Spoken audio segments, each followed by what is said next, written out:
Responsibilidad ng magulang, gabay ang dapat sa anak nilang mahal, pagmamahal ang hanap. Takot sa Diyos itanim sa puso't isipan, pag-aralin ng husto. Yan ang kailangan, disiplina'y ituro, tamang asal ang pundasyon sa buhay na to, yan ang dapat na direksyon. Pero teka muna, responsibilidad din ba to?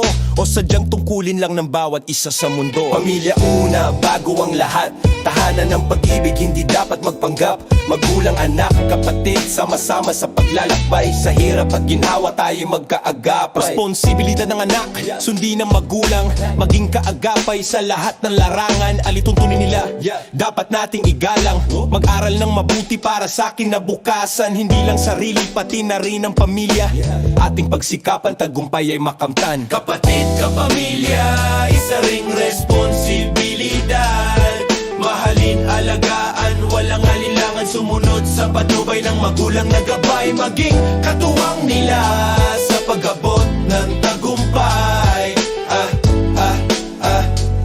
Maging katuwang nila sa pag-abot ng tagumpay.